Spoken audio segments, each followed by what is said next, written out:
Have you ever felt like there's something missing in your life, like you're stuck in a loop of the same old patterns and nothing ever changes? What if I told you that the key to transforming your life isn't about waiting for the perfect moment or the right circumstances, but rather about how you use the power of your own mind? Let's dive into something many people haven't seen before. It's a process so transformative that very few truly grasp its potential. We're going to explore how you can break free from the chains of your past and step into a future that you've always dreamed of. Change is one of the most challenging aspects of personal growth. We often find ourselves trapped in a cycle where our past experiences dictate our present and future. But here's the truth. To create the life you want, you must be defined by a vision of the future, not by the memories of the past. The biggest challenge in achieving this is making different choices every day. It's about stepping into the unknown. Now, the unknown may sound intimidating, but it's actually the perfect place for creation. The unknown represents a field of possibilities, a quantum space where all manifestations begin. It's this very space of unpredictability and uncertainty that holds the power for change. When you become comfortable living in this unknown, you start to unlock your true potential. Our brains are designed to reflect everything we've experienced throughout our lives. This means that if you're constantly feeling the same emotions every day, you're likely stuck in the past. Your brain acts like a recording device, keeping track of all your past experiences. When you find yourself having the same thoughts and emotions over and over again, it's because your brain is relying on these past experiences to shape your current reality. Think of your brain like a big library or archive. It stores every memory, emotion, and experience you've ever had. When something happens, your brain looks through its records to find a similar experience and uses that to decide how you should feel and react. If you're feeling the same way every day, it's because your brain is drawing from the same old records. It's as if you're playing the same song on repeat. Your brain is repeating patterns from the past instead of creating new ones. When your thoughts and feelings are based on past experiences, your reality becomes stuck in a loop. This loop is like a cycle that keeps repeating itself. For example, if you've had a difficult experience with a relationship in the past, your brain might keep reminding you of that experience every time you enter a new relationship. This can make it hard for you to move forward and create new positive experiences. Your brain is essentially keeping you anchored to your past. This loop happens because your brain is trying to keep you safe.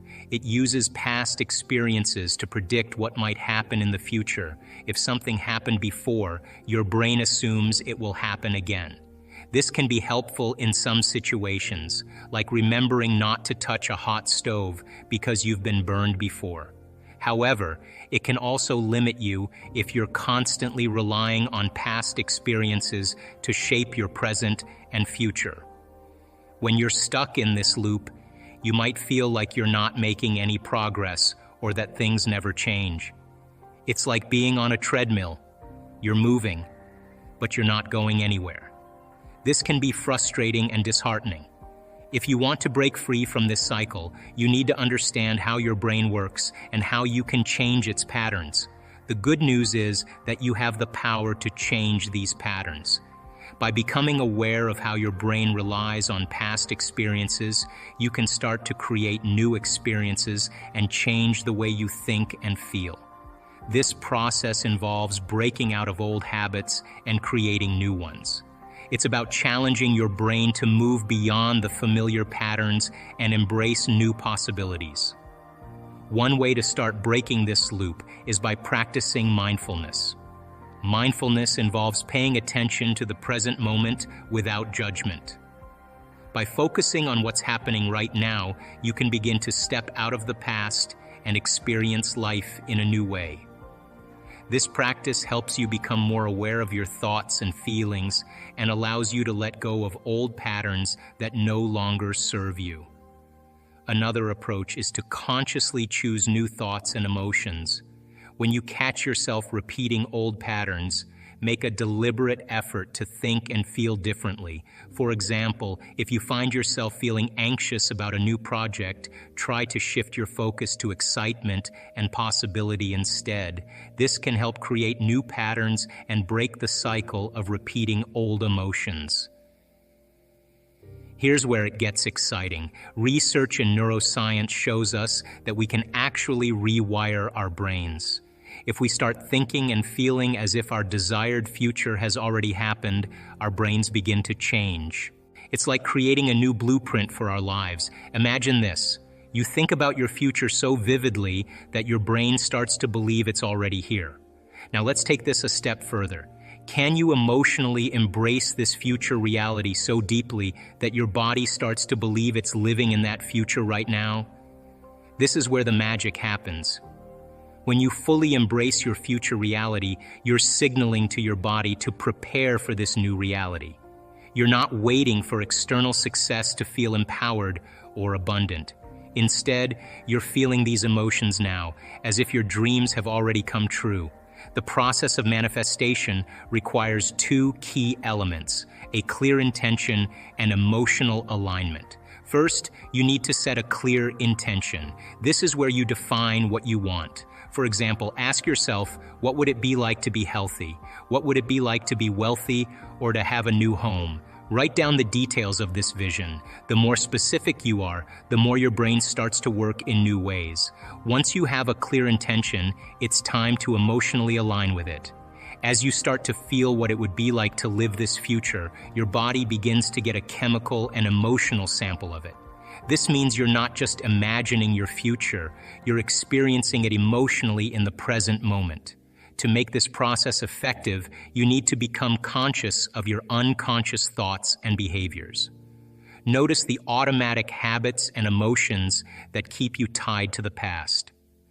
By becoming aware of these, you prevent them from slipping by unnoticed. This awareness allows you to focus on new ways of being, which are aligned with your vision of the future. Now, change doesn't happen overnight. It requires consistent effort. By repeatedly thinking and feeling according to your new vision, you start to wire new neural connections in your brain. This process, known as neuroplasticity, helps you become familiar with this new state of mind. At the same time, by cultivating positive emotions related to your future, you reinforce this new state, making it a part of your daily experience. The journey of change involves unlearning old patterns and relearning new ones. It's about breaking the habit of the old self and reinventing a new self. This might sound complex, but it's a formula that anyone can understand and apply. You don't need years of meditation experience to make this work. It's about understanding the formula and applying it consistently. You might be asking yourself if things like age, health, or how long you've been meditating really matter when it comes to making changes in your life. The answer is no. These factors don't change the basic formula for transformation. It works for everyone, no matter who you are or where you're starting from. Whether you're young or old, fit or not in great shape, it doesn't matter. The principles of change and transformation apply equally to everyone.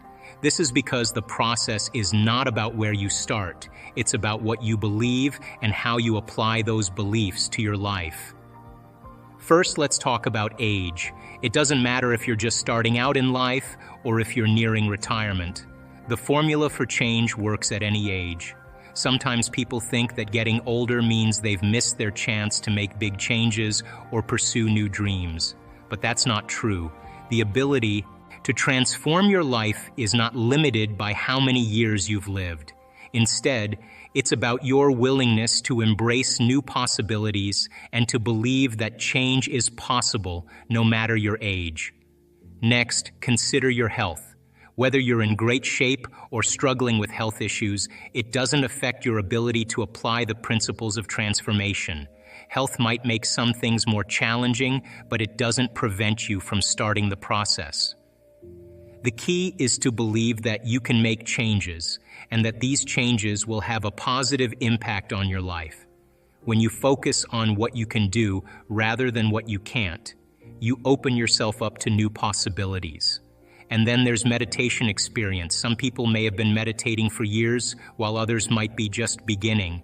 The amount of time you've spent meditating doesn't determine your ability to transform your life. What really matters is your commitment to practicing and your openness to the process. Even if you're new to meditation, you can still benefit from its principles. The important thing is to start where you are and to continue practicing regularly. With time and consistency, meditation can help you align your mind and body with your goals. The most important part of this process is believing in yourself and the possibilities that lie ahead. When you start to believe that change is possible, you begin to see the potential for transformation in your own life. Belief is a powerful tool. It helps you overcome doubts and fears that might hold you back.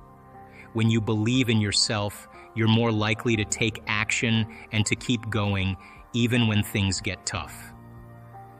Believing in possibilities also helps you stay focused on your goals. It keeps you motivated and helps you see opportunities that you might have missed otherwise. When you're open to new possibilities, you start to notice how things can change and improve in your life. You might find new solutions to problems or discover new paths that you hadn't considered before. This belief in possibilities can lead to real transformation. When you start to see potential in your life, you become more willing to take risks and to try new things. You're more likely to step out of your comfort zone and to pursue your dreams with confidence. This shift in mindset can lead to positive changes in your life, such as achieving your goals, improving your health, or finding new sources of happiness. The key to success in this process is paying attention. Your attention is where your energy flows. If you're fully present in the moment, you're conserving energy to create with. But if your mind drifts to the past or future, you're siphoning energy away from the present moment. This energy drain can prevent you from fully experiencing and creating your desired reality. To counter this, you need to become aware of when you're losing focus.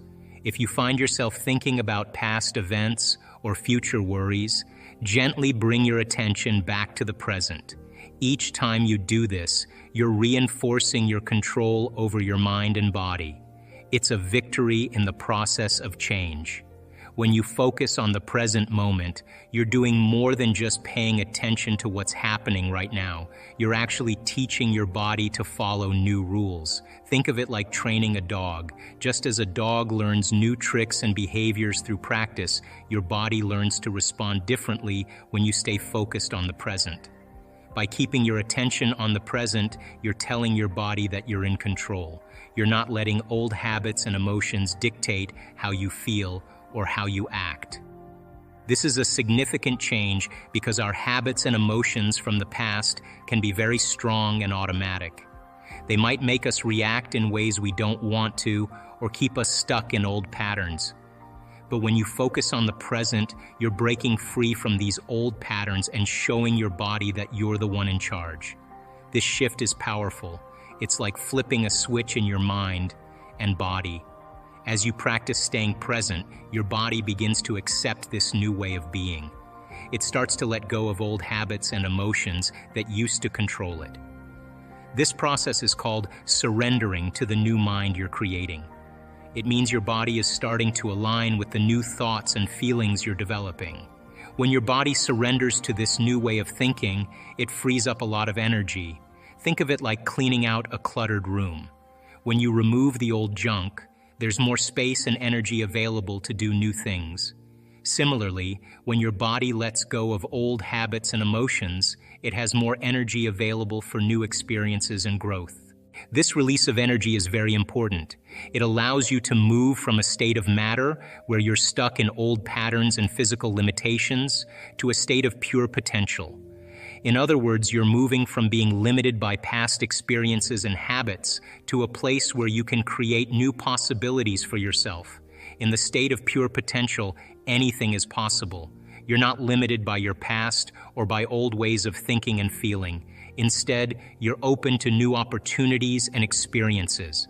This is where real transformation happens. When you're in this state, you have the freedom to explore new ideas, try new things, and create the life you truly want. Staying focused on the present helps you maintain this state of potential. It keeps you grounded in the here and now, where you have the power to make changes and create new experiences. When you're fully present, you're not wasting energy on regrets about the past or worries about the future. Instead, you're using your energy to build the life you want. This process takes practice. It's not something that happens overnight. You need to consistently remind yourself to stay focused on the present and to let go of old habits and emotions.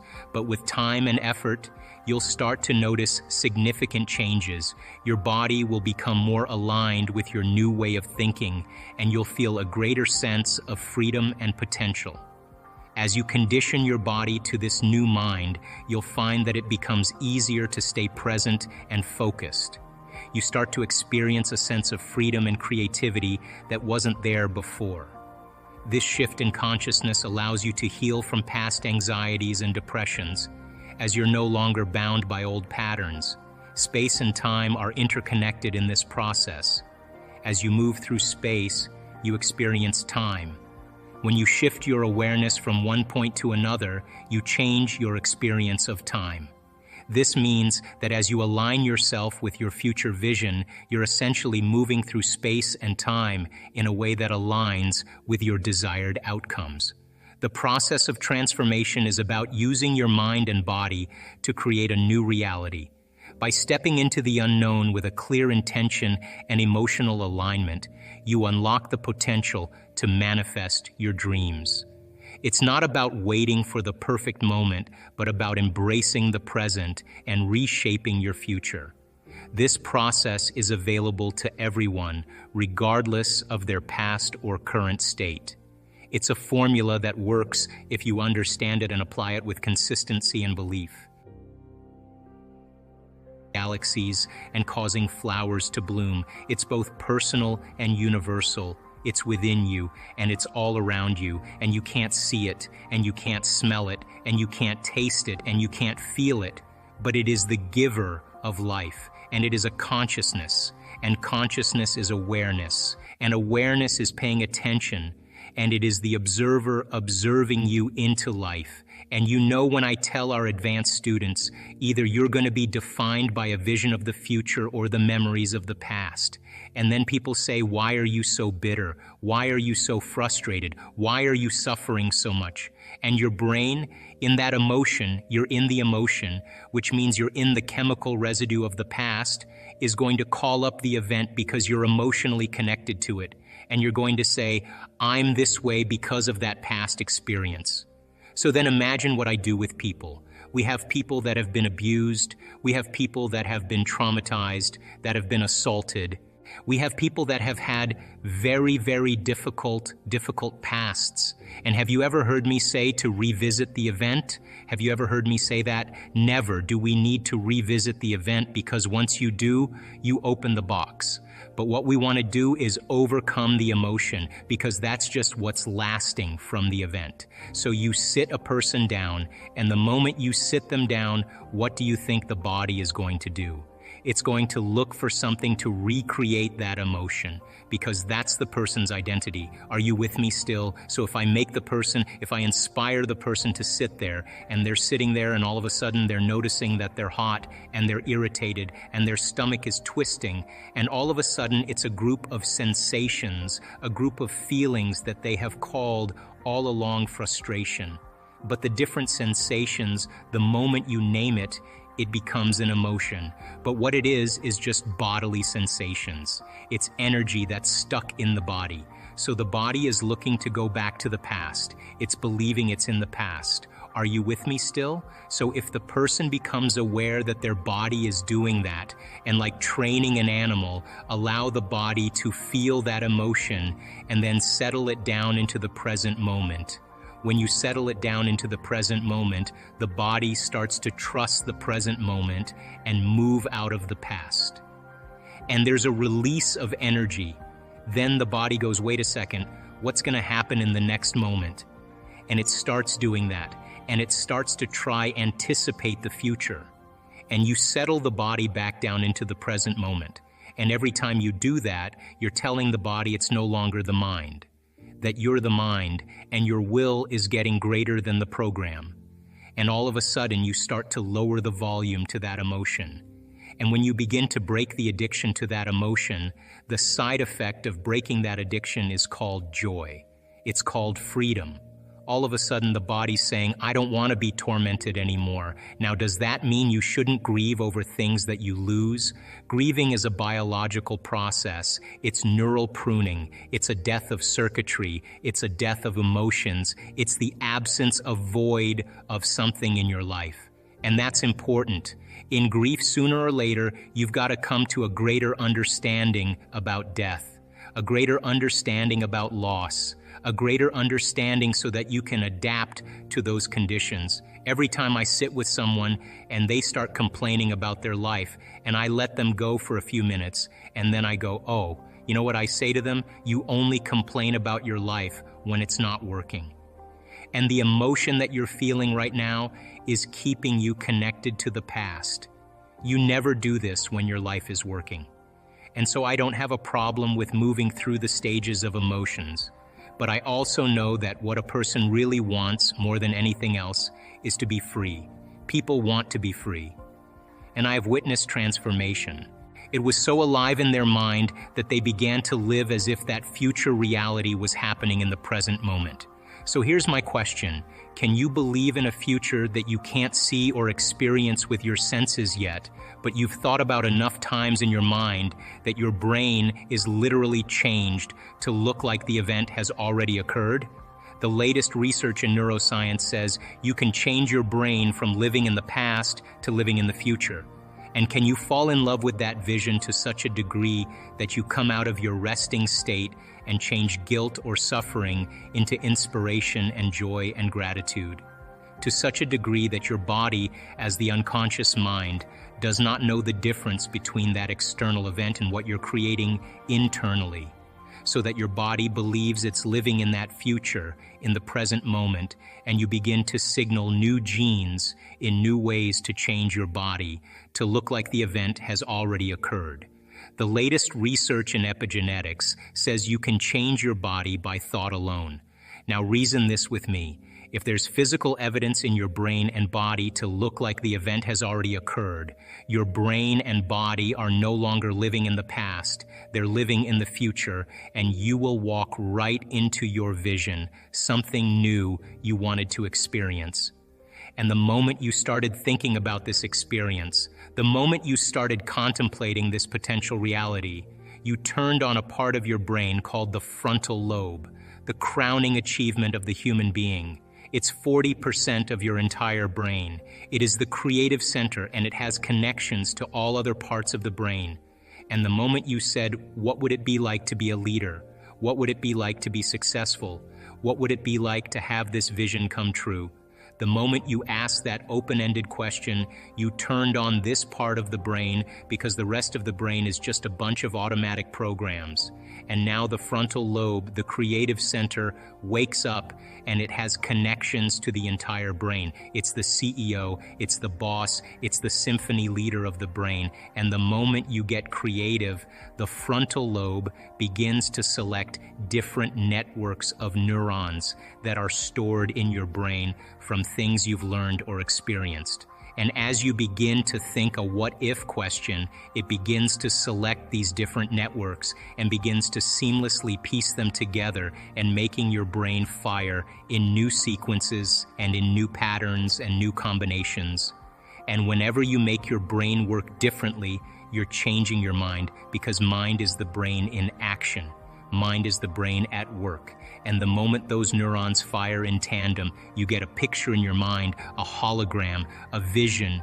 For those people who are passionate, that thought that they're thinking begins to create an elevated emotion. They become inspired, they feel enthusiastic, they become passionate. They started to open their hearts. And all of a sudden, they're combining a clear intention with an elevated emotion. And it's the combination of a clear intention and an elevated emotion in our research over and over again that proves then the person now is changing fundamentally, changing biologically, changing internally. And their brain and body are moving from living in the past into living in the future. When you do that, when you had that moment, you came out of your resting state and then you started to write down all the things you were going to do to get to that vision, all the choices you were going to make, all of the experiences or goals you wanted to achieve, and all of the emotions and the joy you would feel. And when you were doing that, you were setting your sights towards that destiny. And then you did something really brilliant. You wrote down the choices you weren't going to make. You became aware of the behaviors you weren't going to demonstrate. You began to review certain experiences you wanted to stay away from, and then you looked at the emotions that would bring you to a lower level, and you began to separate the old self from the new self. And when you begin to do that and you're observing the old self, it means you're no longer the program. Now you're the consciousness observing the program, and that's when you begin to objectify your subjective self. And so the moment you stop making the same choices that you always make, get ready, because it's going to be uncomfortable. And that's the moment you're heading towards the new self. Do you think that you can change the circuits in your brain by thinking about it? So I did this experiment a little ways back. It took these people who never played the piano before, and they separated them into 4 categories. And they said, listen, we're going to scan your brains before you learn this exercise, and then we're going to scan your brain after. And all you have to do is show up for 2 hours a day and practice for 2 weeks, okay? And just follow the instructions. And we're going to hook your brain up to these sophisticated scans, and we're going to see what happens before and after. So they got with these people, and they said, okay, first group, here's the scales, and here's the chords. They're one-handed exercises. Practice them over and over again. Keep playing them. So they played every single day, 2 hours a day for 2 weeks. They scanned their brains before, they scanned their brains after. After 2 weeks, guess what happened? Whole new set of circuits lit up in their brain that never lit up before. That makes sense. You learn something new. Learning is making new connections. Repeating it over and over again is sustaining or maintaining those connections, and that's called memory. So they memorized what they were doing by physically practicing or personalizing what they learned. Make sense? Yes. Standard. Simple. It took the second group of people, and they said, listen, we want you to play 2 hours a day for 2 weeks. We're going to scan your brain before and after. You know what we're going to do? We're not going to tell you how to play anything. You just come and do whatever you want. Play whatever you want. So at the end of 2 weeks, guess what happened to them? Nothing. You know why? Because they couldn't remember what they had learned the day before. And they couldn't remember what they played the day before, and they had no structure. They got no instruction and no knowledge to be able to apply it to make some steady circuits. It took the third group of people, and they said, listen, don't even show up. Don't even create your day. Same thing, nothing happens. The last group of people, they said, listen, we want you to come 2 hours a day for 2 weeks. We're going to show you these one-handed exercises, but instead of you physically playing the piano, we want you to mentally rehearse over and over again those exercises. We know you're going to get tired, so we'll nudge you and we'll keep you awake. But you practice for 2 hours a day and you keep repeating those. The end of 2 weeks, they rescanned their brain, and guess what happened? Same area of the brain lit up as if they were actually playing the scales. Now you know what that means? They grew new circuits in their brain just by thinking about it, just by thinking, just by rehearsing. Now every time we learn something new, we make new circuits in the brain. If you learn anything new, learning is making a new connection in the brain. New neurological connection. Memory is maintaining or sustaining those connections, keeping them alive. And the only way that we maintain and sustain connections in the brain is by repetition. Repetition allows the neurons to develop a long-term relationship. So these people every single day made it the most important thing. They gave up their social engagements. They gave up television. They said, I'm going to rehearse. I'm going to mentally rehearse the greatest ideal of myself every single day. And as long as I keep doing it every day, what's going to happen to those circuits? They're going to light up and become the more sustainable circuits to act as a platform of who they will become in the future. During this process of rehearsal, while they were sitting down rehearsing who they were going to be, just like the piano players rehearsing over and over again, they had long moments where they lost track of time and space. In other words, they became so involved with what they were doing that when they opened their eyes or they lifted up their eye masks or when they turned the lights on in the room, it was 2 hours later, and it only seemed like 5 minutes. They were so involved with what they were doing that they lost the feedback of the body, they lost the feedback from the environment, and they lost track of time.